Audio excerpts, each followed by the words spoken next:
Welcome to the first module of the Mentoring Skills Training Program organized for the Association Découvrir. My name is Dominique Dhaou. I'm the founder and the managing director of the company Point North International and the partner of the association for the specific training program about mentoring skills. So welcome to Module 1. That module has been set up in a way that is short and concise, yet give you a hint of what to expect in the mentoring program and in the training program. So what we will see during that whole 6 months program when it comes to training, the module 1, which you are watching at the moment, is about which are the styles that you can use to be an efficient mentor, what is mentoring and what is not, what are the responsibilities of a mentor. In the module 2, we'll dig a little bit deeper in the mentoring skills and behaviors that are needed to be a good mentor. The third module will dig deeper about the mentoring various tools and the toolbox that you will have at your convenience to be a good mentor.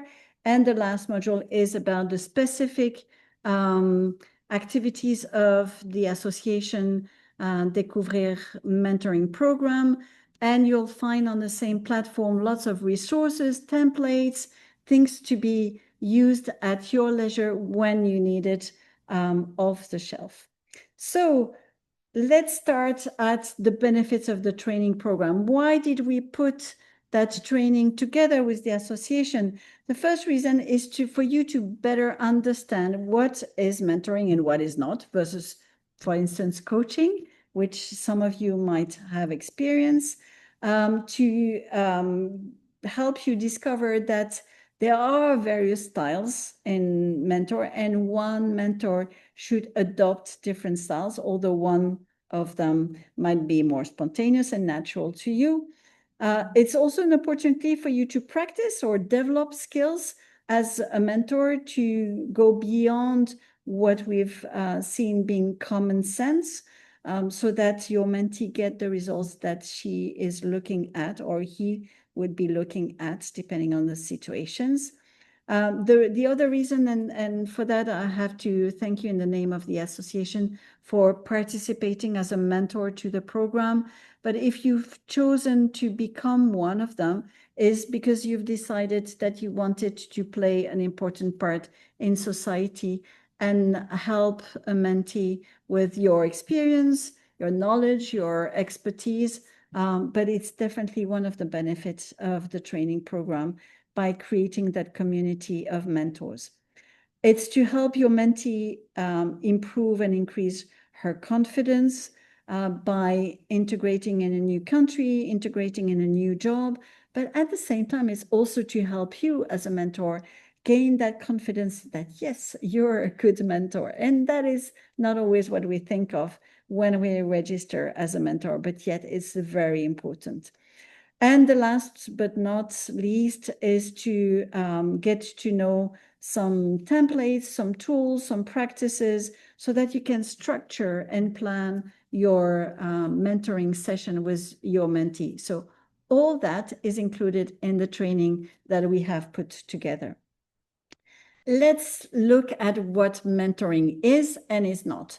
To be a mentor means to give guidance, to transfer your knowledge, your expertise, your experience to a mentee under the form of sharing stories, giving information, giving advice. It's there to support your mentee from the first session to the last one and beyond for many of them. It's a personalized approach because each mentee has a different story, different background, different skills, skill sets. So it needs to be personalized so that it fits his or her situation, expectation, and so on. It's also a several months relationship. So it's not like a one-stop and one-session program, but there is a length of 6 months And we are fully conscious that is taking some of your time. So thanks again to you for taking the time. What mentoring is not, though, is either therapy. You're not psychologist, but you have to have a pedagogical approach, but you're not a therapist. It's not counseling, neither. It's not teaching and showing a lot of slides or training. You're not a magician, so it's not up to you to get your mentee to finding a job. It's a shared responsibility between you and your guidance, your advice, and the mentee taking action. So the results will be her results and with your help. It's not a managing relationship neither. So you're not there to replace her future managers. So mentoring is not coaching. It's more than that. And it's not managing as you would be managing a team or a team member. So it's subtle differences, yet they are important. The benefits of mentoring, I've mentioned before that it's maybe a career booster for somebody to take more responsibilities or to be more confident in taking a role in a context that is totally new to her. The purpose is developmental and to increase, also enhance confidence, as we saw that before. It's learning from experience, from your experience as a mentor. It's also a great way for you to share your network and for your mentee to also share her network potentially, or between mentors to share our networks. But it's really a connecting facility. Now, as you may imagine, mentoring is not magic, but it's there to help your mentee finding sometimes creative solutions like changing industry, changing the kind of role, or changing responsibility. It's an inspiration, and it's guided towards very tangible goals and results that your mentee want to achieve. And last but not least, mentoring is based on confidential, on authentic and sincere relationship where what is shared by your mentee or by you remains between the two of you and is not shared further unless it's been agreed beforehand. Now, here on the screen, you see the 4 styles of mentoring. The one that are at the top, the architect and the guardian, are more in a directive approach, whereas the other 2 are more into a non-directive approach.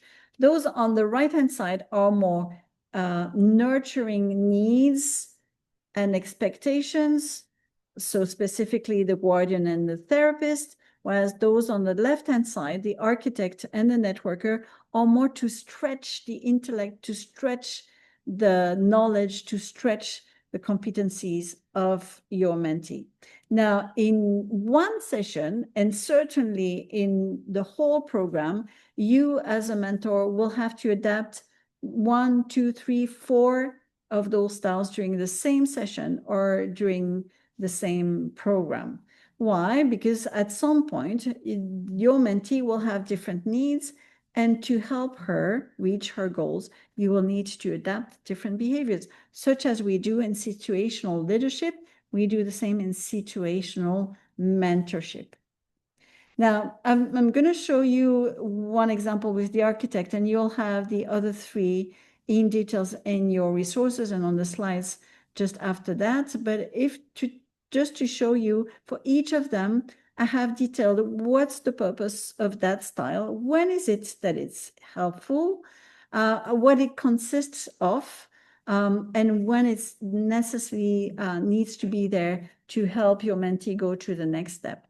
For instance, for the architect, it's really, as you can imagine, it's building structure and plan, as you can see on the picture. So it's really useful when your mentee is at the beginning of a steep learning curve, when your mentee has received potentially feedback that she or he needs to change some of her behaviors.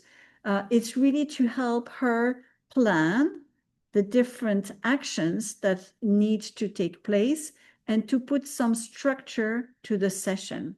We'll see when we go to module 2 and module 3 what it consists in, but it's really about structuring and planning. You'll find the same explanation for the other styles, such as the guardian, the therapist, and the networker. For each of them, you'll get what it consists of, when it's useful, and how it can help your mentee.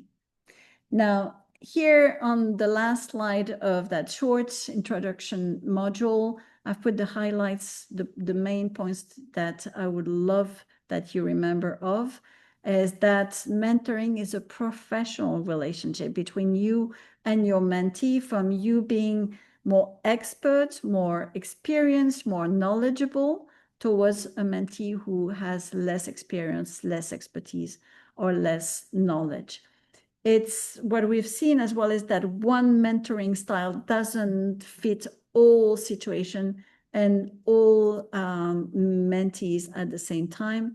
That mentoring is about flexibility, adaptability, and agility towards a mentee who comes from different culture, different background, maybe different understanding. And it's for you as a mentor to adapt to her expectations, her needs, so that she gets the result.